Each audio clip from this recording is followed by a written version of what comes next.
Sa banal, sakdal at napakamakapangyarihang pangalan po ng ating nag-iisang Diyos na buhay, kami po mula sa Iglesia ng Diyos kay Kristo Jesus, dito po sa Los Angeles, California, bumabati po kami sa inyo ng kapayapaan. Tayo po'y magpapasimula na sa Huwebes ng gabing ito. Una po nating aawitin ang numero 78. Panginoon, naming sumasalangit, ang bayan mo ngayon nakatipon,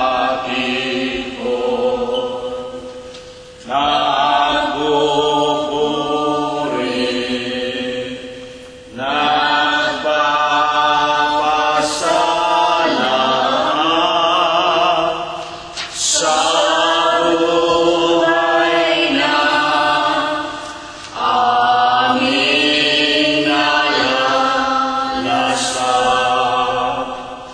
Nagpupuri,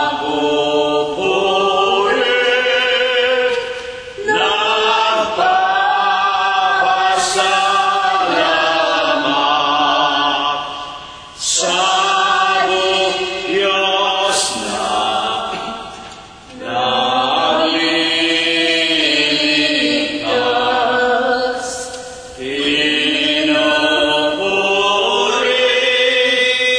ka ng buong ganap, dahil ang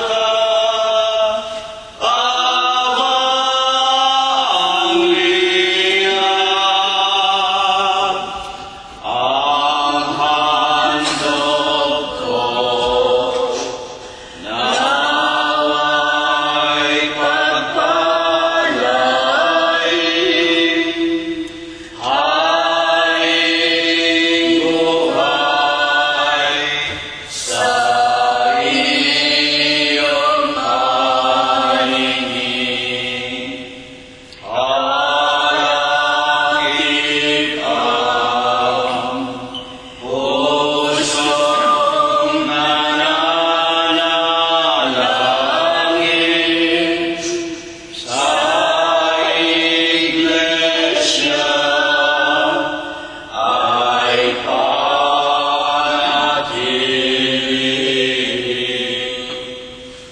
Nagpupuri, nagpapasalamat sa Diyos na nagliligtas. Pinupuri ka ng buong ganap, dahil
atin pong ipagpatuloy ang pagpupuri sa ating Amang Diyos na walang iba kung hindi ang ating Panginoong Hesu Kristo.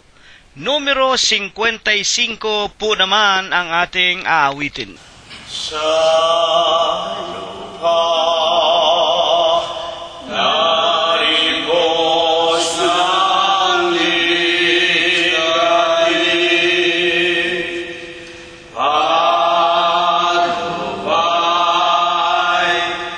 mo'y di pinakain, nilingan ang aming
ang pangalan ng Panginoong Hesu Kristo.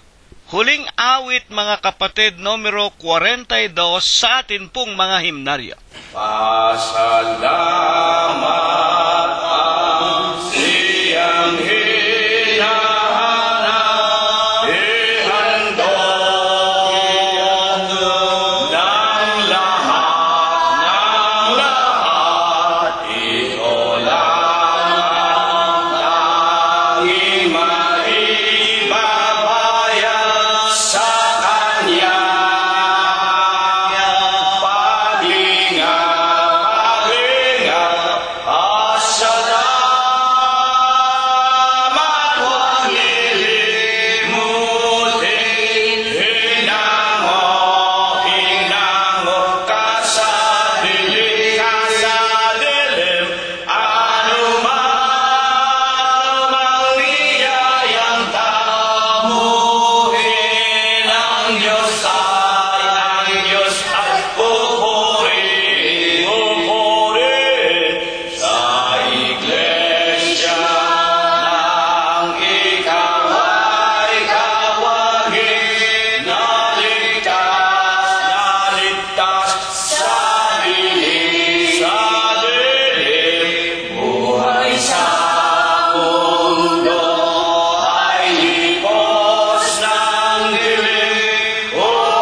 nagpupuri-puri. Halina mga kapatid sa templo ng amang Diyos. Alleluia, Alleluia, Diyos purihin, purihin. Amen.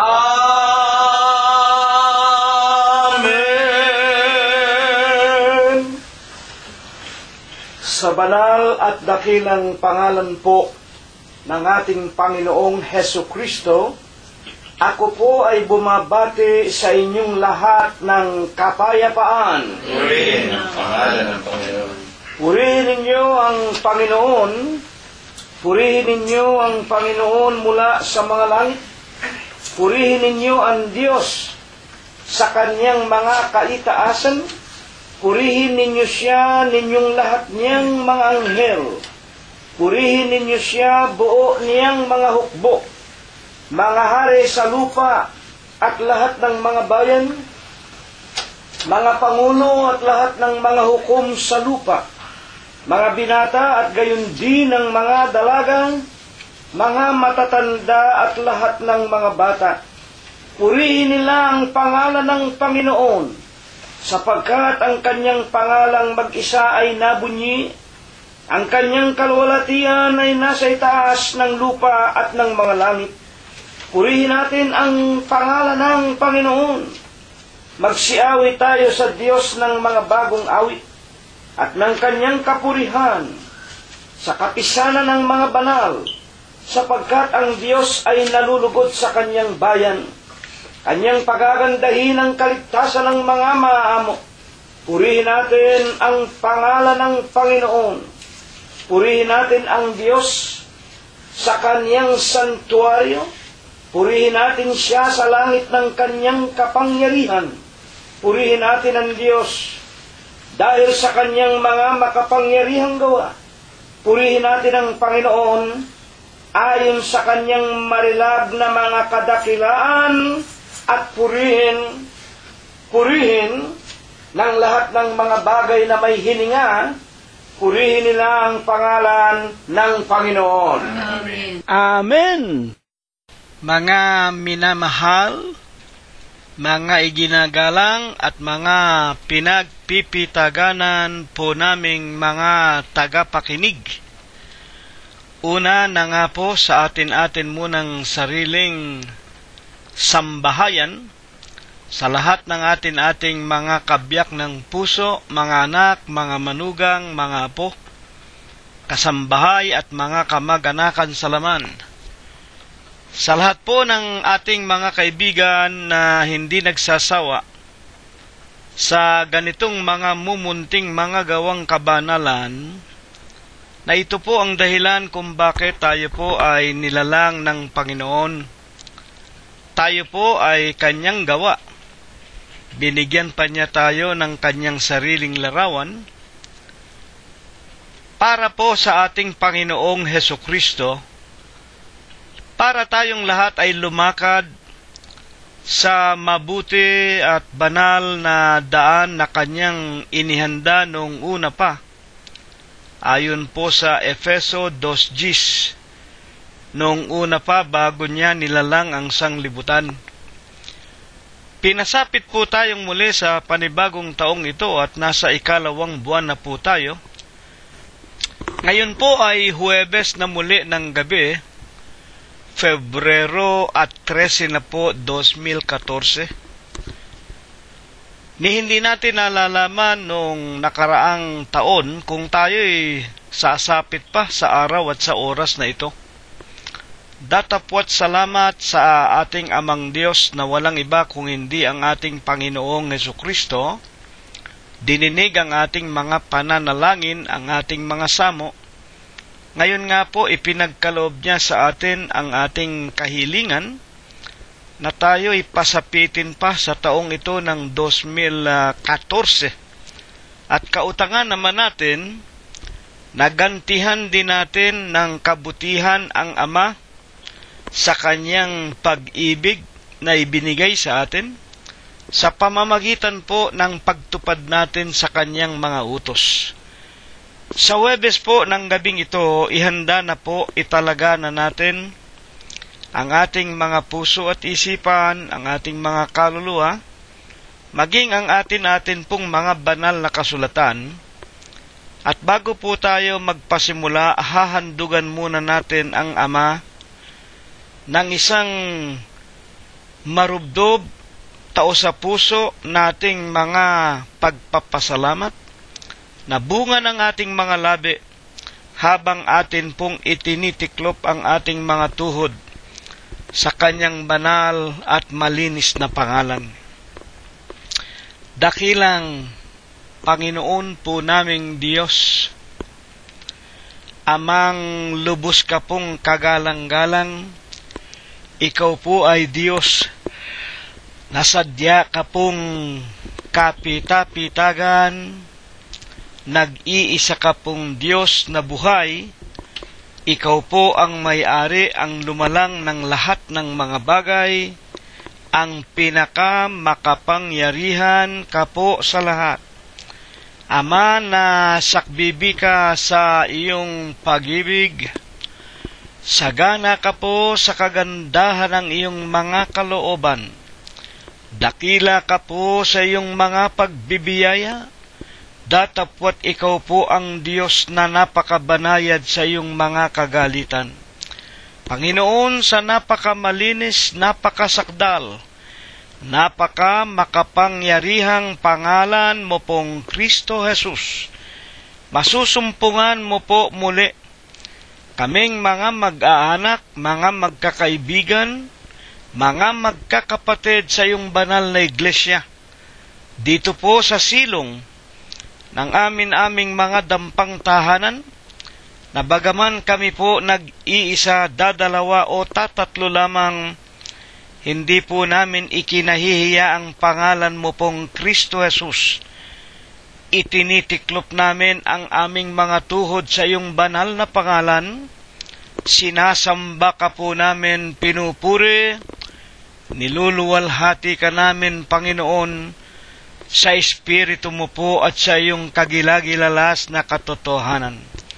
Amang banal, sa Huwebes po ng gabing ito, damahin mo po ang aming mga puso, ang aming mga kalooban. Sana'y makita mo sa amin ang aming mga taos sa puso naming mga pagpapasalamat sa iyo, Panginoon. Maraming salamat po. Wala kang binawian sa sino man sa amin ng aming mga hiram na buhay. Patuloy mo rin po kaming binibiyayaan ng iyong kapayapaan. Pinakakain mo rin kami, Ama, sa araw-araw. Dinaramtan, pinalalakas, pinagagaling ang aming mga pangangatawan at hindi po namin nalilimot. Maraming salamat po ng higit sa lahat. Lalo mo pong ipinaliliwanag sa amin, pinatitibay at pinatitingkad sa amin ang amin pong pananampalataya na minsan lamang ibinigay mo sa aming mga hiram na buhay. Panginoon po naming Jesus, kami po ay nakikiusap sa iyo. Sa Huwebes po ng gabing ito, huwag mo po sanang gawing kadahilanan upang hindi namin matamo ang aming kinauuhawan at kinagugutuman na iyong mga banal at dalisay na aral.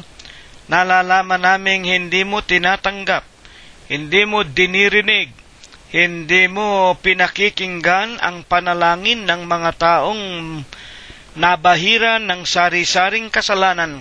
Dadapwat magdalang habag ka po sana sa amin, Panginoon. Alalahanin mo sana ang iyong pangalang Diyos Kristo Jesus, na ikinintal mo po ng mainam sa kaibuturan ng aming mga puso, nang kami po'y magsisampalataya sa iyong banal na ebanghelyo, at kami po'y magpabautismo sa pangalan ng Ama, Anak at ng Espiritu Santo, sa makatwid po baga sa iyong banal na iglesia, iglesia ng Diyos kay Kristo Jesus. Patawarin mo po kami, Ama, sa lahat po ng aming nagawang kasalanan. Ama, dagdagan mo po ang aming mga pananampalataya at tulungan mo rin po sanang sa araw-araw, hihipuin mo po kaming lahat, pagagalingin mo po ang maraming sa amin, inaalipin ng sari-saring mga karamdaman, pagkakalooban mo po ang maraming sa amin, patuloy na naghihirap at naghihikahos nang dahil po sa pagsagana ng kahirapan sa buong sanglibutan, at iingatan mo po, Panginoon naming Diyos, ang aming mga pananampalataya, lalaksan mo po ang aming kalooban, titibayan mo po ang aming dibdib, at tutulungan mo sanang pagkalooban kaming lahat ng sapat na kaalaman at karunungan kung paanong aming masasawata at mapagtatagumpayan ang lahat ng mga tawag ng kadiliman. Ama, sa iyong paghipo sa amin, tulungan mo po higit sa lahat ang marami ng patuloy na tumatanda, nanghihina at nalalaman namin, malapit na ang araw ng aming mga kamatayan. Maawat mahabag ka sana sa amin, Panginoon. Dagdagan mo pa sana kami ng maraming mga araw, kagaling at kalakasan, hindi po upang gugulin sa kalayawan at kalikuan.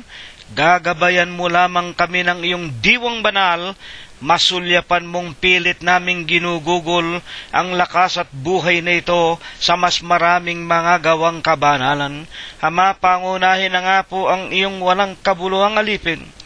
Palakasin mo pa po sana siya't pagalingin ang aking kabiyak, si kapatid na Rosita, ang aking mga kasama, si kapatid na Prospero at Glenda, si kapatid na Concepcion Tenedero, si Floro Dator, si Robert at Mercedita, si Olivia at si Mirna, gayon din, Ama naming Diyos, si Rogelio at si Expectacion Valencia, at ang maraming sa amin, Panginoon, na kabilang sa amin aming mga sariling sangbahayan, ang mga minamahal namin sa buhay, na katulad po ni Emmanuel, ni Bobby, ni Noel, ni Ruth at ni Joel, ni Teofilo, ni Rosemary, ni Flor, ni Irene, ni Cheche at ni Malu, ni JC, ni BJ, ni JR at John Macho, ni Paul Noren at Sarah, ni Micah, Laika, Joshua, Rebecca at Kay. Ama naming Diyos, maging ni Prospero Jr., ni Chuchay, ni Pinky at ni Philip, ni Enrico, ni Abner, ni David, ni Daniel Valencia, ni Shannon at ni Ana Lera, ni Bayan Guanzon, ni Jacob Gonzales, maging ni Lolita Bungay, ni Susan Samonte, ni Lenlen Buena Pere, Jingjing Ilagan, ni Fe, ni Adora Quino, ni Pido at ni Victoria Malangkes, ni Rosemary Lucerna Gonzales, ni Flor Bautista Gonzales, nang marami po sa kanila'y nangingibang bansa at mga bayan upang humanap sa ng kakainin sa araw-araw. Idinadalangin namin isinasamo sa iyo sa Huwebes ng gabing ito, saan mang dako ng sanglibutan silang lahat nangaroroon. Huwag mo pong ipahintulot sa biglang kamatayan, sa mabibigat na karamdaman, sa kamay po ng hostisya, sa mga taong tampalasan at sa lahat ng nangakaumang na mga kapanganiban.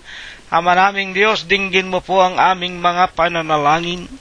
Patagusin mo rin po ang iyong pag-ibig at pagliligtas hanggang sa lahat ng kani-kanilang mga asawa, mga anak, mga manugang, mga apo't mga mahal sa buhay, maging sa loob at labas ng kanilang mga tahanan, mga sasakyan, mga halamanan at mga hayupan, at sa lahat ng aming mga mumunting ari-arian. Ilalayo mo rin sana araw-araw, Panginoon, sa sunog, sa lindol, sa malalakas na ulan, sa baha at sa mga daluyong, sa kamay ng pamahalaan, sa mga digmaan, at sa lahat po ng masasamang mga tao na nangakapalibot sa ibabaw nitong napakagulo at mandarayang sanglibutan. Amang banal, kami dumadalangin sa iyo, gagamitin mo pong muli na isang mabuting kasangkapan, ang bibig ng iyong hamak na lingkod, Linisin mo po ang kanyang puso, banalin mo po ang kanyang kalooban, itulot mong kung ano ang iyong kalooban sa langit, ito lamang ang kanyang maipangaral, ang maipahayag sa aming lahat. At kung dumating sa amin, langkapan mo po ng bisa at kapangyarihan, siya po naming maisakabuhayan sa araw-araw hanggang sa ikalawang pagparito mo po sa ibabaw nitong sanglibutan. Amang banal ang lahat ng ito. Isinasamo namin, idinadalangin sa tanging pangalan mo pong Kristo Jesus, magmula ngayon at magpakailanman. Amen. At ngayon po, mga kapatid, sa lahat po ng aming mga tagapakinig, mga mahal sa buhay at mga kaibigan, atin na pong kunin ang ating mga banal na kasulatan at magpapasimula na po tayo ng pag-aaral sa banal na aralin na inihanda sa atin ng Panginoong Hesukristo sa Huwebes po ng gabing ito. Buksan po natin ang aklat ni Apostol Juan sa kanyang 21:25, Kapitulo 21, versikulo 25. At mayroon ding iba't ibang mga bagay na ginawa si Jesus, na kung susulating isa-isa, ay inaakala ko na kahit sa sanglibutan ay hindi magkakasya ang mga aklat na susulatin. Dito po sa ating paksa, tila po yata ito'y isang wika nga hyperbolic comment o salita, sapagkat meron po bagang mga aklat na ang wika ng paksa kung susulatin hindi raw magkakasya sa buong sanglibutan. Yan po ay hyperbole na kung liliwanagin lamang tila imposible. Maaari bang hindi magkasya sa buong sanglibutan ang kahit na laksa-laksa, milyon-milyong mga aklat? Ito nga po ay salitang wika nga over and above what is supposed to be happening in this world. Kaya't upang ito nga po ay ating maliwanagan, kinuha po natin at kuhanin natin, basahin natin sa original King James Version of the book of Apostle John, yaong pagkakasulat noong 1611, ang original na pinanggalingan sa Ingles. And there are also many other things which Jesus did, the which, if they should be written, everyone, I suppose that even the world itself could not contain the books that should be written. Halos pareho po ang pagkakasalin sa Tagalog. Meron din iba't ibang mga bagay na ginawa si Jesus, na kung susulating isa-isa, inaakala ko na kahit na sa sanglibutan ay hindi magkakasya ang mga aklat na susulatin. Nalalaman po natin, masisira ang langit, masisira ang lupa, ayon sa Panginoon sa San Mateo, ang kanyang mga salita ay hindi masisira. At minsan pa man din, sinabi ng Panginoong Hesus, magaling pa at mainam pa sa isang kamelyo ang makalusot sa butas ng karayom kaysa sa isang mayaman. Ang mga tao ay wika nga nagtawa sa Panginoon, paano mangyayari ito? Ngunit sinabi ng Panginoon sa kanila, sa mga tao ito ay hindi mangyayari, ngunit sa Diyos ay walang imposible. Sa makatwid, kung sa isang kamelyo napapasok sa butas ng karayom, magagawa, walang imposible, dahil sa Diyos, totoo rin po itong San Juan 21:25. Marami pa siyang ginawa na kung susulatin, inaakala noong nagsasalita sa dami ng aklat na isusulat nila, ay hindi magkakasya dito sa buong sanglibutan. Kaya nga para maliwanagan natin na talagang walang imposible, itanong po muna natin, sino po baga si Juan, ang sumulat ng paksa natin sa gabing ito?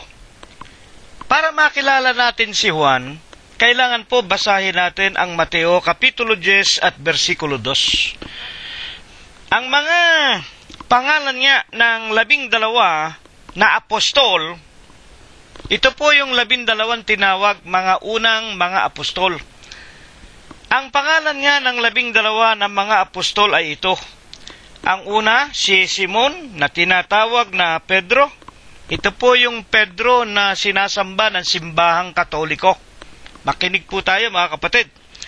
At si Andres, si Pedro may kapatid, si Andres. Apostol din po yan.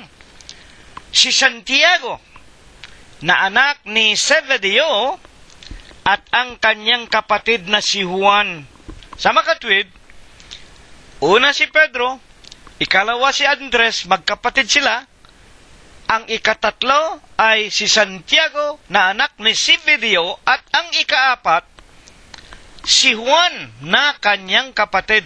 Sa makatwid si Juan, ang pangalan ni Juan Zebedeo, sapagkat anak din siya ni Zebedeo, na kapatid siya ni Santiago, na anak ni Zebedeo. Sa makatwid siya po ang ikaapat sa mga apostol. At kung babasahin ninyo ang Mateo 10:1, yung buong talata, hindi ko na binasa para wag tayong humaba. Sila po ang sa lahat ng tao sa buong sanglibutan, milyon-milyon na rin po ang tao noong araw. Pero 12 lang sila na pinili ng mukhaan, tinawag sa kanilang kinaroroonan. Ang iba'y sa pangingisda, ang iba naman nakaupo sa tinatawag na lamesa para mangolekta ng taxes o ng buwis. Yon po si Mateo. Mga iginagalang na tagapakinig. Sa ating lubos na ikauunawa, sa makatwid si Juan, na sumulat ng Kapitulo 21 at versikulo 25, na siya'y nagsabing marami siyang ginawa. Si Jesus maraming ginawa. Na kung ito'y isusulat sa mga aklat, kahit na ang buong sanglibutan ay hindi magkakasya ang mga ginawa ng Panginoong Jesucristo. Mga tagapakinig. Ngayon, ano po ang ikinaiiba ni Apostol Juan sa 12 mapapalad na tinawag ng mga alagad? Actually, alam na natin sa katotohanan, si Judas Iscariote nagbikti po yun, no? At nang mamatay na si Judas, ang ipinalit si Matias, isang matandang masipag din naman sa kabanalan, isang diakono. Inihalili kay Judas Iscariote sa pamamagitan po ng palabunutan at pananalangin. Hindi po sa pamamagitan ng ipinamana ka ng matandang obispo, ipinamana ng tatay ko. Hindi po namamana ang katungkulan sa iglesia.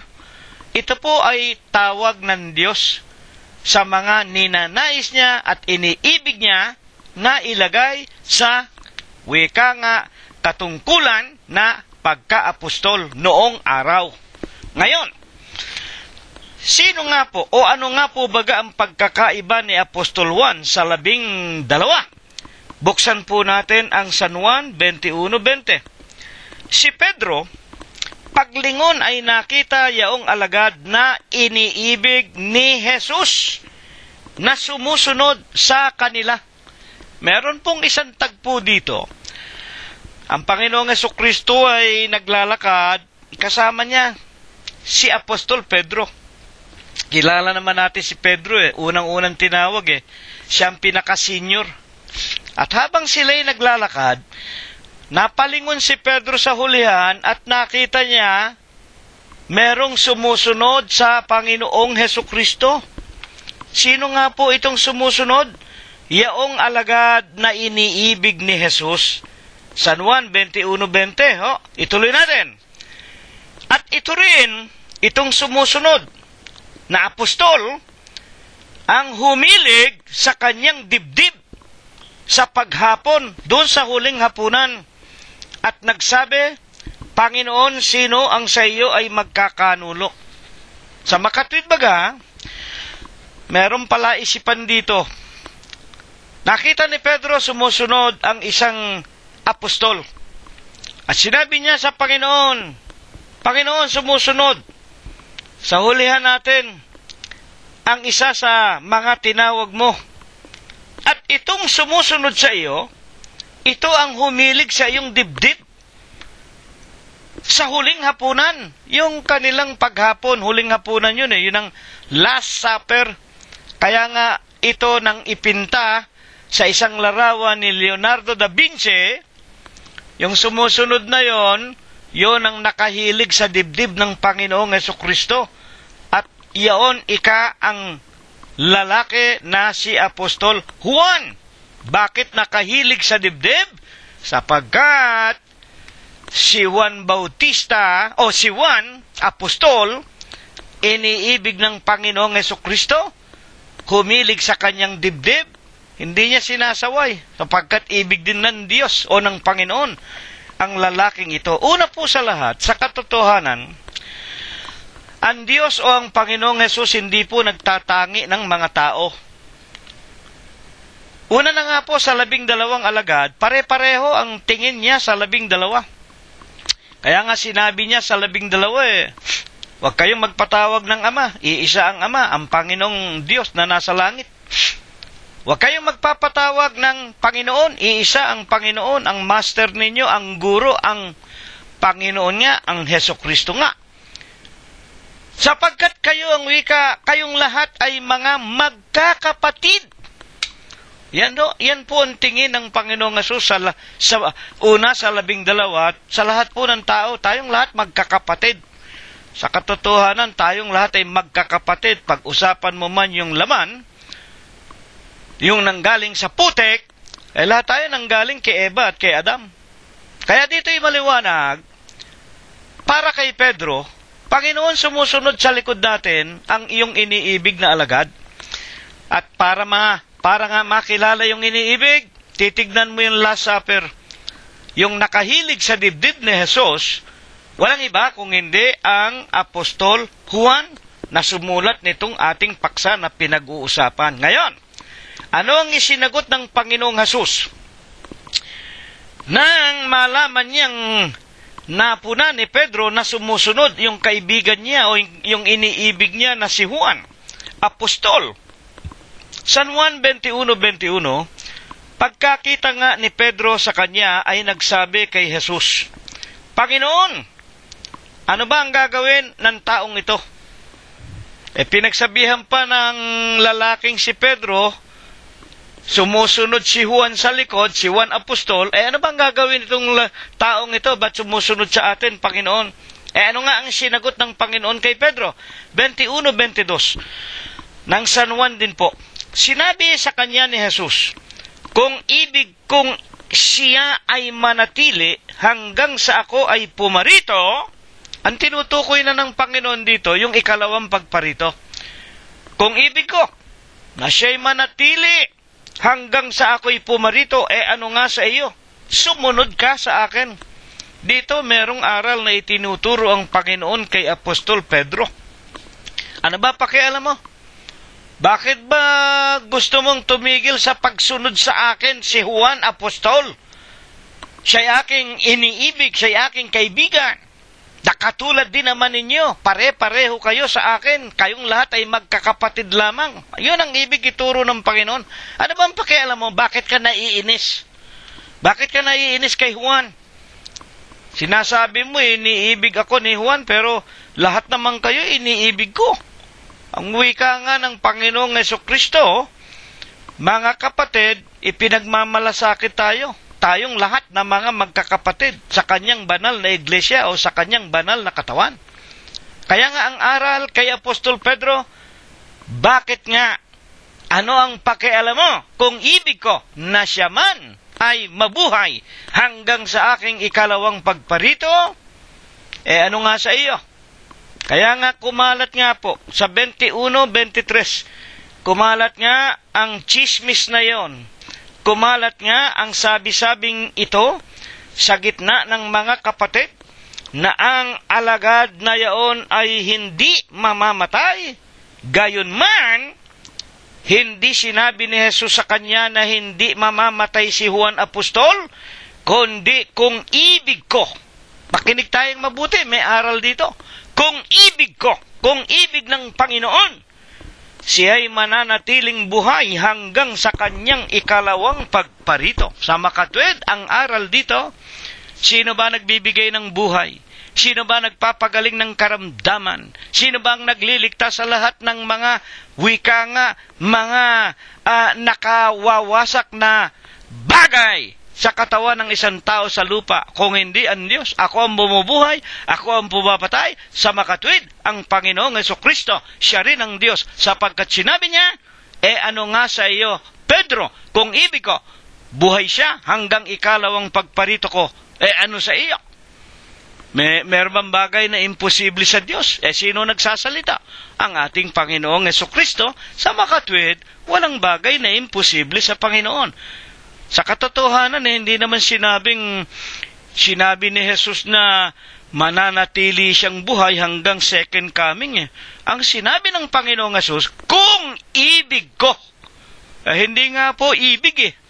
Kaya nga si Apostol Juan, tandaan ninyo ang buhay, natatandaan ninyo ang buhay ni Apostol Juan, siya po ang Juan na gumawa ng Apokalipsis.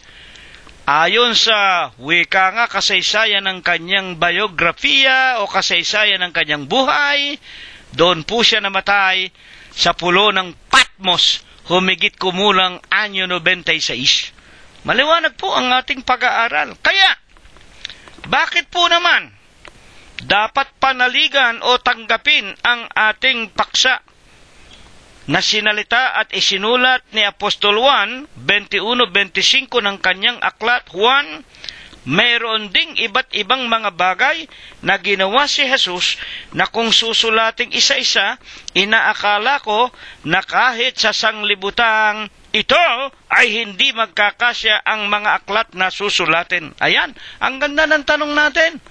Bakit nga dapat nating panaligan yan?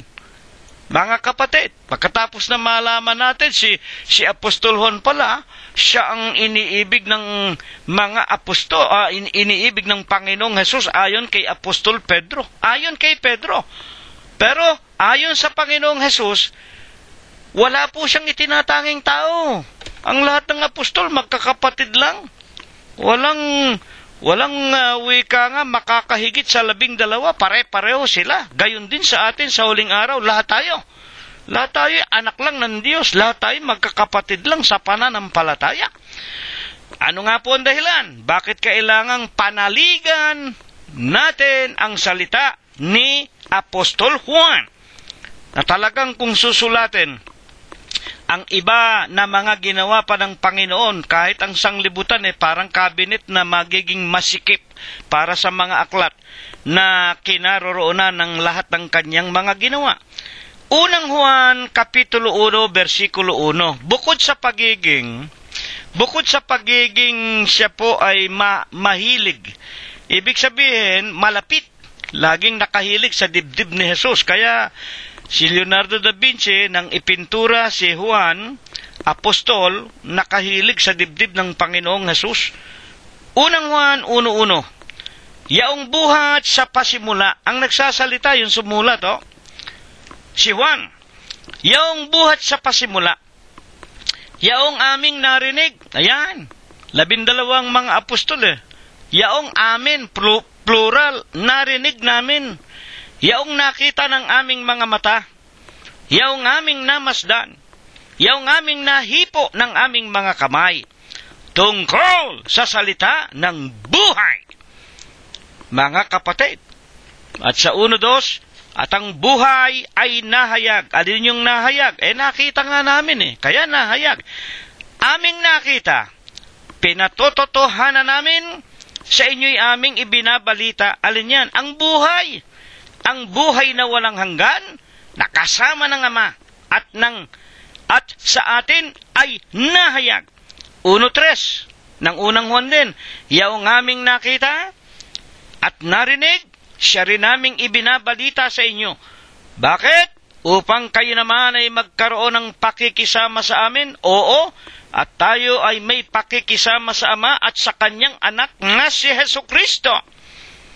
1:4, at ang bagay na ito ay aming isinusulat para upang ang ating kagalakan ay malubos, para matuwa tayo. Dahil 1:5 ng unang Juan, ito ang pasabi. Ayan, yung isinulat niya, itong paksa natin ngayon na maraming mga ginawa ang Panginoong Hesukristo na kung susulatin, hindi magkakasya maging sa buong sanglibutan. Ito'y isinusulat namin, ito'y pasabi.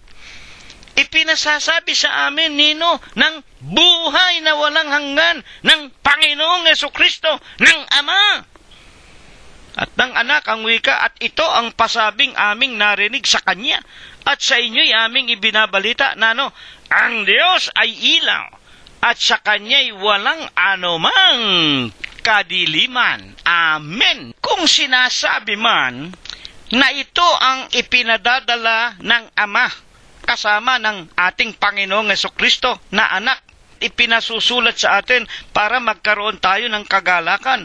Ang ibig bang sabihin iba pa yung Diyos sa ating Panginoong Hesukristo?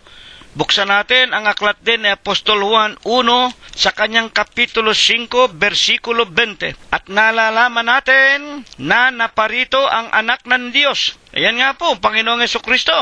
At tayo, binigyan niya ng pagkaunawa. Si Kristo, na anak ng Diyos, nagbigay sa atin ng pagkaunawa upang upang ating makilala siya na totoo. Para makilala natin sino ang Panginoong Hesukristo na nagbigay sa atin ng pagkaunawa. Ano ang ikakikilala natin sa Kanya? Siya na totoo. At tayo sa Kanya na totoo, sa makatwid, sa Kanyang anak na si Hesukristo. Ito ang tunay na Diyos. Ito ang buhay na walang hanggan. Amen. At sa 5:7 nga, sa Bibliang English, kung bakit nagkagayon, yung Ama at Anak ay isa, there are three that bear records in heaven. The Father, the Words, and the Holy Ghost. Ang Ama, ang Anak, yung salita, yung berbo na nagkatawang tao, at ang Espiritu Santo. Sa makatid baga ang Ebanghelyo, ang tatlong ito ay isa. Ngayon, paano mangyayaring yung Biblia, yun din ang Diyos, yun din ang Panginoong Hesukristo, yun din ang Ama? Uulitin ko ang sinabi ng Panginoon. Sa tao, ito'y hindi mangyayari. Sa Diyos, walang imposible. Maniwala kayo, hindi, bahala kayo sa buhay ninyo. Ngayon, bakit nga po baga? Hindi na niloob pa ng Diyos o ng Panginoong Hesus na maisulat ang iba pa niyang mga ginawa. Sapat bang dahilan? Sapat bang dahilan? Yung sinabi ni Apostol Juan na kung isusulat, hindi magkakasya, kukulangin ang buong mundo. Hindi dahilan yun. May dahilan talaga. Ano ang dahilan at hindi na ipinasulat? Basahin natin. Ano po? Ang una po sa lahat, hayaan ninyo mismo ang Panginoong Hesukristo ang magpaliwanag. San Juan 5:39. Saliksikin ninyo ang mga kasulatan. Nang ito po ay sabihin ng Panginoong Hesus, humigit kumulang anyo 30 o 32. Nagpapasimula siyang mangaral ng Ebanghelyo. At nung panahon na yan, wala pa ang bagong tipan. Ang bagong tipan nga po ay napasulat daang taon pagkatapos na ipako sa krus ang Panginoon. At ito nga po, sa susog ng Espiritu Santo yung nagkasama-sama, mga kapatid, sa udyok ng kapangyarihan ng Diyos. 34:16. Dadapot ang kinukuha natin dito ng panahon ng Panginoong Hesukristo, may ipinag-uutos siya. Saliksikin ninyo ang mga kasulatan. Yung kasulatang tinutukoy ng Panginoong Hesus, yung matandang tipan. Sapagkat iniisip ninyo na sa mga yaon, sa matandang tipan, ay meron kayong buhay na walang hanggan. At ang mga ito, saliksikin ninyo ang mga kasulatan, yung matandang tipan, 39 books of the prophets magmula kay Moses at sa mga propeta, mga kapatid. Bakit?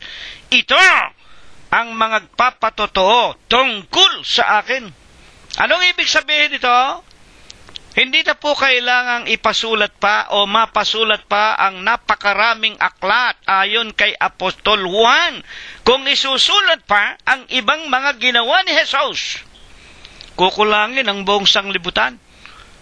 Dito pinatutunayan ng Panginoong Hesukristo mismo, 5:39 ng San Juan, na dito po sa matandang tipan ay sukat na para makilala ninyo ako. Ito ang siyang magpapatotoo sa inyo tungkol sa akin. Na kung liliwanagin lamang, mga kapatid, sa Old Testament lang makikilala mo na si Kristo, siya ang Diyos. Ang ibig lang ituro, siya ang tagapagligtas. Totoo ba yan? Isaias Kapitulo 9, versikulo 6, isa sa mga propeta ng matandang tipan, 9:6, sapagkat sa atin ipinanganak ang isang bata. Ito po'y hula. Pag sinasabing hula, sinalit na una yung salita bago sa katotohanan o ang pangyayari. Sapagkat sa atin ay ipinanganak ang isang bata, sa atin ibinigay ang isang anak na lalaki. Alam naman natin yan. Sa ibang talata, hindi ko nababasahin, ipinanganak na isang birhen o dalaga. Ang pamamahala ay maaatang sa kanyang balikat, at ang kanyang pangalan, eto na, sa atin ipinanganak ang isang batang lalaki mula sa isang birhen. Maaatang sa kanyang balikat ang pamamahala. Ang kanyang pangalan, tatawaging kamangha-mangha. Bakit?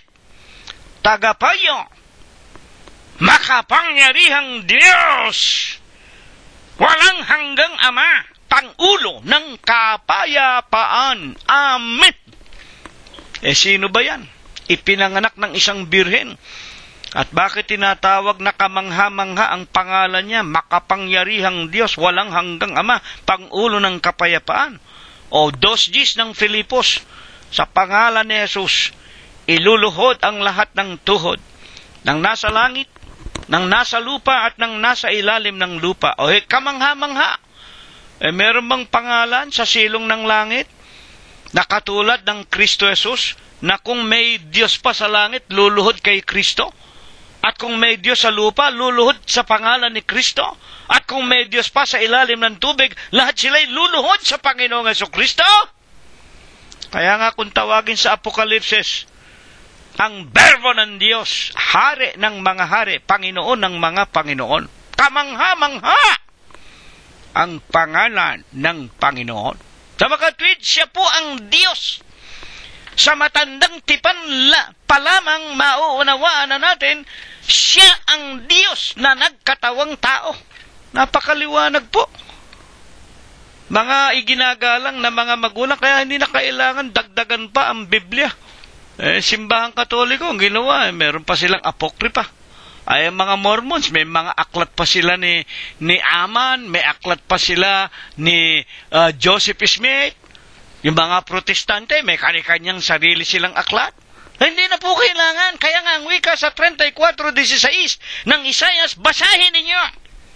Hindi magkukulang ng kanyang kasama. Iniutos ng aking bibig, pinisan ng kanyang espiritu. Ano pa ang nagpapatotoo na sa matandang tipan lamang, dapat tanggapin na ang Kristo, siya mismo ang Diyos na nagkatawan tao.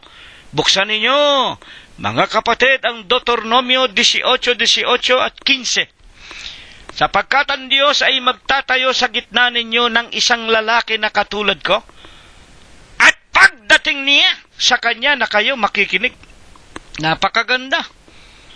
Ang Diyos maglalagay sa gitna ninyo, magbabangon sa gitna ninyo ng isang propeta na katulad ko. Pagdating ng taong yon, pagdating noong isinugo na yon, sa kanya na kayo makikinig.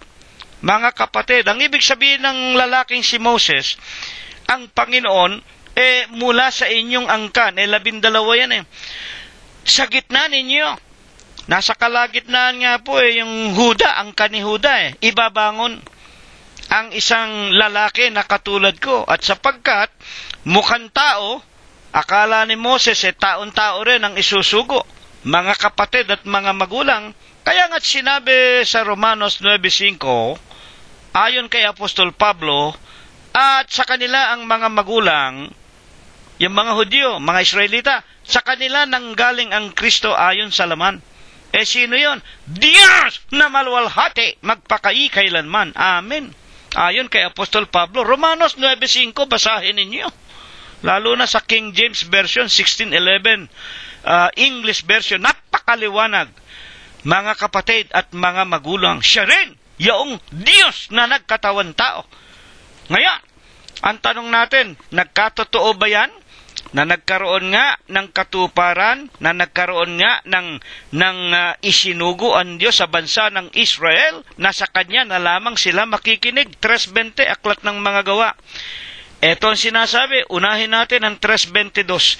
Tunay na sinasabi ni Moses, ang Panginoon Diyos ay magtitindig sa inyo ng isang propetang gaya ko mula sa gitna ng inyong mga kapatid. Siya na ang inyong pakikinggan sa lahat ng mga bagay na sa inyo'y sasalitain niya upang kanyang suguin sa inyo. 3:20, ang Kristo na itinalaga sa inyo na si Jesus, yung hinulaan ni Moses.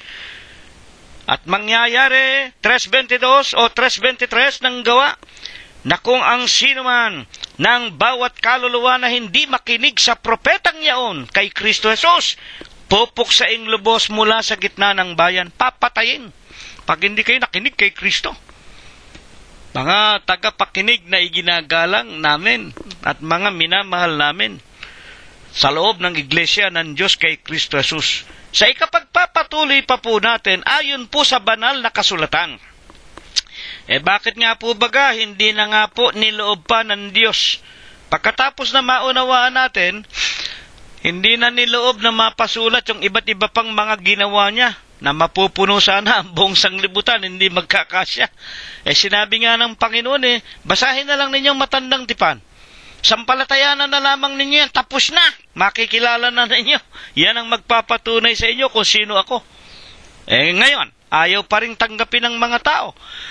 Hanggang sa huling araw na ito, 2014 na, may mga iglesia pa rin na Kristiyano daw, pero si Kristo'y tao. Di ba? Mabuti pa yung sugong tao nila, obispo. Yung kanilang mga obispo, sugong anghel. Si Kristo tao. Iba naman mga protestante. Trinity. Si Kristo ikay anak lang ng Diyos. Si Kristo ikay propeta lang. Tinamaan ng sinalibad kayo ng milyon-milyong mga kidlat mula sa langit. 2014 na, hanggang ngayon ayaw pa ninyong tanggapin si Kristo na Panginoon. At pati kami na nangangaral ng katotohanan, binabato ninyo kami, minumura ninyo kami. Mga iginagalang na tagapakinig, naranasan namin Nung kami nasa Pilipinas pa, kami dalawang mag-ama, pag itinuturo ng Iglesia ng Diyos, si Kristo ay Diyos, umuulan ng bato. Mga kapatid, ang pumupukol sa amin, maraming sari-saring mga iglesyang ayaw tanggapin si Kristo na Panginoon at Diyos na nagkatawan tao. Ano nga ang sinasabi ng banal na kasulatan? Ano pa ang dahilan kung bakit hindi na niloob ng Diyos na mapasulat pa ang iba't iba na mga ginawa ng Panginoong Hesus? 12:12 ng Ecclesiastes. Bukod dito, anak ko, maaralan ka tungkol sa paggawa ng maraming aklat, walang wakas, at ang maraming pag-aaral ay kapaguran ng katawan. Walang kabuluhan ng walang kabuluhan, sabi ng mangangaral. Walang kabuluhan ng mga walang kabuluhan, lahat ay walang kabuluhan. Bakit? Ano ang pakinabang? Mayroon ang tao sa lahat ng kanyang gawa na kanyang ginagawa sa ilalim ng araw. Ayan, napakaliwanag ayon kay Propeta Solomon. Mga kapatid at mga magulang, maaralan ka anak, ang paggawa ng maraming mga aklat ay walang kabuluhan, kapaguran, at walang katapusan, at walang wakas ang paggawa ng maraming mga aklat. Mga kapatid, kapaguran ng katawan at walang kabuluhan, ang lahat ay walang kabuluhan. Punuin mo man ang mga salita ng Diyos, ang buong mundo, sa tambak na Biblia. Ito na nga lang mga kapatid, hindi ba nyo naiisip? Ang mga iglesyang Kristiyano daw, mga iglesyang tao, iglesia ni Manalo, na ang paniniwala si Kristo'y tao, sila mismo ay nagsasabi, buong sanglibutan, buong mundo na sila, lalaki ng katedral nila. Totoo naman, naniniwala kami, ang daming miyembro. sa buong mundo. Ang protestante, lalo na. Ang mga crisis the answer, yung mga Trinity, yung mga Lutheran, yung mga Baptist, iba't ibang mga pangalan, iba't ibang pangalan ng mga iglesia, ng mga Kristiyano daw. Buong mundo na sila. Ang simbahang Katoliko, lalo na. Mga kapatid at mga magulang. Bakit ang sanglibutan hanggang ngayon ang dami pa ring mamamatay tao? Bakit hindi napipigil ang digmaan ng mga bansa laban sa kapwa bansa? Bakit hindi napipigil ang tinatawag nila na climate change? Hanggang ngayon maraming isda sa dagat na mamatay. Hanggang ngayon lindol dito, lindol dyan. Yolanda dito, Yolanda doon, kung ano-ano. Malalakas na ulan, malalakas na baha, tsunami dito, tsunami diyan. Nang lahat ng mga bagay na yan, nalalaman natin yan ay sumpa ng Diyos dahil ang mga tao naglilingkod sa mga Diyos-Diyosan. Basahin ninyo Jeremias sa kanyang kapitulo 7, versikulo 14 hanggang 18, basahin ninyo.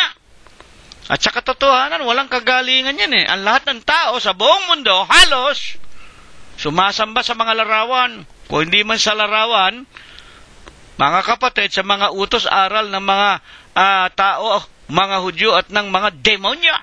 Nalalaman natin yan. Yan ay sumpa ng Diyos, mga kapatid, at walang kagalingan yan. Habang ang mga tao naglilingkod sa mga larawan, sa mga Diyos-Diyosan at hindi bumabalik sa Panginoong Hesukristo.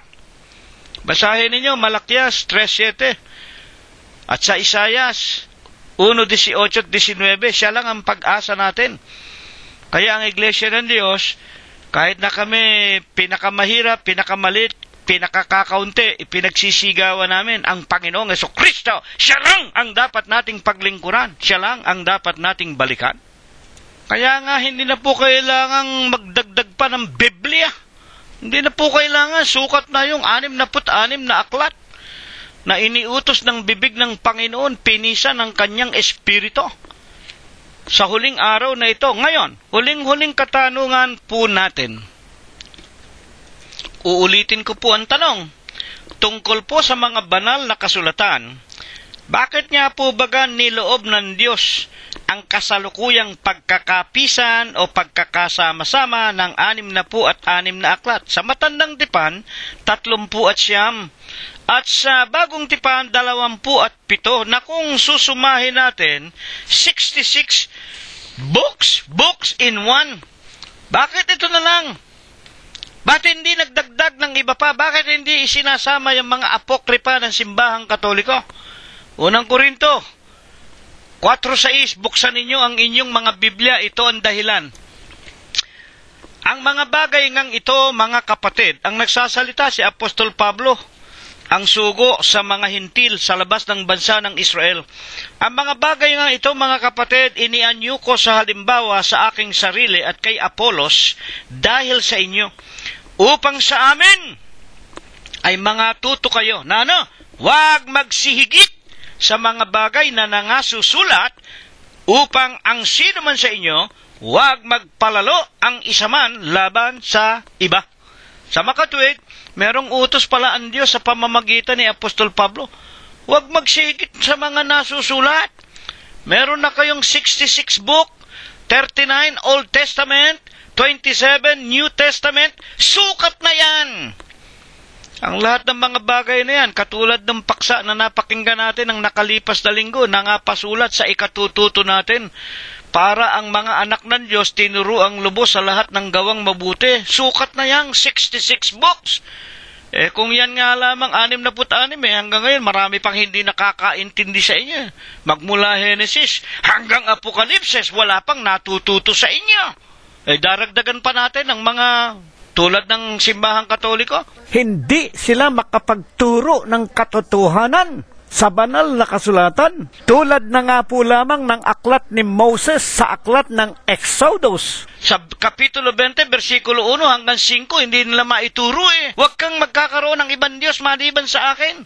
Unang-unang utos sa 2 tapyas na bato. Ikalawang utos, huwag kang gagawa ng larawan ng nasa langit, nasa lupa, sa ilalim ng tubig. Huwag mo silang paglilingkuran.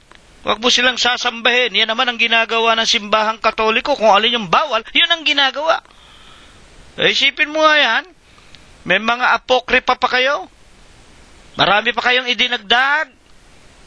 Ito lang original na Biblia, hindi ninyo maituro ng buong katwiran at buong kabanalan. Gusto pa ninyo isulat pa yung ibang mga aklat? Mga kapatid at mga magulang, huwag na tayong magsihigit sa mga nasusulat. Bakit po? Ecclesiastes 12:13. Balikan natin ang pantas na lalaking si Solomon. Ito ang wakas ng bagay. Lahat ay narinig. Ikaw ay matakot sa Diyos. Sundin mo ang kanyang mga utos sapagkat ito ang buong katungkulan ng tao. Ito ang wakas ng bagay. Ayan. Tapos na. Ang lahat ay narinig. Doon pa lang sa matandang tipan narinig na ano? Ipanganganak sa isang dalaga ang isang batang lalaki. Ang pangalay tatawaging kamangha-mangha, walang hanggang ama. Makapangyarihang Diyos, Pangulo ng kapayapaan. Amen. Ang ating Panginoong Jesucristo. Doon lang tapos na. Kaya nga po nagkaroon pa ng bagong tipan. Ang wika nga ni Apostol Pablo, kung hindi sana nangailangan, mga kapatid, hindi na nagkaroon ng karagdagan. Nagkatawan tao na nga mismo ang Diyos. Pinupukol pa ng bato nitong mga demonyong mga Hudyo. Huwag kayo magagalit sa akin, no? Ang sabi ng Panginoong Jesucristo sa San Juan 8:44, basahin ninyo, kayo'y sa inyong amang dyablo. Ano ba ibig sabihin? Kung sila ay mga anak ng dyablo, mga demonyo rin sila. At sa huling araw na ito, lahat ng iglesia na hindi nagsisikilala ng Panginoon, nagkatawan tao, mga antikristo, mga Hudyo din. Kaya nga tinatawag ng mga anti-crisis laban sa Panginoon Diyos. Anong wika? Ba't hindi na niloob na maragdagan pa? Sukat na. Sa matandang tipan sana'y sukat na. Hindi nila tinanggap Pinupukol pa nila ng bato ang Panginoon. Sila pa nga nagpapako sa cross. Isipin ninyo yan, nagkatawan tao na para sa kanila ikaliligtas hindi pa nila tinanggap. Tinanggapan nila si Barabas na magnanakaw. Pakawalan si Barabas, ipako sa krus ang Kristo. Sa mga tuwid, ang lahat ng bagay ay narinig. Sukat na ang matandang tipan nung araw pa man. Matakot ka sa Diyos, sundin mo ang kanyang mga utos. Ano ang mahigpit na ipinag-uutos sa atin ng Diyos? Apokalipsis 22:18. Bakit sinasabi ni Pablo? Huwag kayong magdaragdag. Huwag kayong magbabawas. Huwag tayong hihigit sa nasusulat. Aking sinasaksihan sa bawat taong nakikinig sa mga salita ng hula ng aklat na ito. Apokalipsis 22:18. Kung sino man ay magdaragdag sa mga ito, ay daragdagan siya ng Diyos ng mga salot na nakasulat sa aklat na ito. At sa 22:19, at kung sino man ay mag-aalis sa mga salita ng aklat ng hulang ito, aalisin ng Diyos ang kanyang bahagi sa punong kahoy ng buhay at sa bayang banal na nangasusulat sa aklat na ito. 22:20, ang sumasaksi sa mga bagay na ito ay nagsasabi. Sino sumasaksi? O di si Juan Apokalipsis, si Juan na sumulat ng Apokalipsis, si Apostol Juan na anak ni Zebedeo, ang sumasaksi sa mga bagay na ito ay nagsasabi, oo, ako'y madaling pumaparito, siya nawa. Pumarito ka, Panginoong Jesus. Amen. Napakasama po ang magdagdag. Napakasama po ang magbawas. Kaya po kami sa loob ng Iglesia ng Diyos kay Kristo Jesus, bastante na po. Sukat na po ang banal na kasulatan. At kung kami nag-aalinlangan sa Tagalog, ang aming pinagkukunan na mga referensya, yung original na pinanggalingan ng Tagalog, ang King James Version, na 1611 in English, original English, mga tagapakinig namin. Bakit nga po baga? Hindi na niloob ng Diyos na maragdagan pa ang mga aklat. Tama na yung 66 book, banal na kasulatan. Ano ba ang mas mahalaga? Kung kumpleto na nga, sustentado na ng lahat ng pangangailangan, makikinig na lamang tayo. Basahin natin, unang Samuel 15:22. At sinabi ni Samuel, nagtataglay kaya ang Panginoon ng napakadakilang pagkatuwa sa mga handog na susunugin? Kumbaga sa huling araw, natutuwa ba ang Diyos sa palakihan ng abuloy? Ikapu dito, ikapu dyan. Kawang gawa rito, kawang gawa riyan. Fundraising dito, fundraising dyan. Natutuwa ba ang Diyos sa malalaking mga buloy? Mga kapatid, tanong na nagpapaliwanag, hindi po. Ano ang lalong ikinaliligaya ng Diyos? Na gaya sa pagsunod, ayan na, ng tinig ng Panginoon. Naririto, ang pagsunod ay maigi kaysa handog o mga abuloy, at ang pandinig higit na mainam kaysa mga taba ng mga tupang lalaki. Amen! Yan po ang ibig ng Diyos. Kaya sukat na yung banal na kasulatan. Hindi na kailangan yung mga hindi napasulat. Dito lang sa matandang tipan, sukat na, makikilala mo na ang Kristo, lalo na nga ang bagong tipan. Ipinakikilalang yung kanyang isinugo, yung kanyang hinulaan, na sa gitna ng bansa ng Israel magtatayo ng isang lalaking katulad ni Moses. Pagdating ng lalaking iyon, sa kanya na sila makikinig, walang iba kung hindi ang ating Panginoong Jesucristo. Sukat na makinig tayo sa kanyang tinig, pakinggan natin ang ating mga napapakinggan Huwebes at Linggo, susundin natin, isa sa kabuhayan natin. Ito po ang magbibigay sa atin ng buhay na walang hanggan. Sa unang Korinto, Kapitulo 15, versikulo 1 hanggang 2, sinasabi ni Apostol Pablo, alalahanin ninyo ang ebanghelyo na aming ipinangaral sa inyo, na inyo namang tinanggap, ligtas kayo. Kung matama ninyong sinusundan, maliban na nga kung kayo nagsisampalataya ng walang kabuluhan, ito daw ang ipagpala. Ito nawa ang ibasbas sa atin ng Diyos magmula ngayon, magpakai kailanman. Amen! At ngayon ay tanggapin po natin ang walang hanggang pag-ibig, ang walang hanggang pagbibiyaya, ang pakikipisan, ang kaaliwan, ang pamamatnubay at ang kagalingan. Gayon din ang hindi maulat ang banal na biyaya, basbas at bendisyon, pagliligtas at pagpapagaling ng kanyang banal na espiritu. Tunawa ang kanyang ipagkaloob, ibasbas at ibendisyon sa ating lahat, magmula ngayon, magpakai kailanman. Amen! Kapayapaan ang sumaatin, purihin ang pangalan ng Panginoong Jesucristo hanggang sa darating na linggo po kung tayo po'y binubuhay pa. Maraming salamat po sa inyong lahat.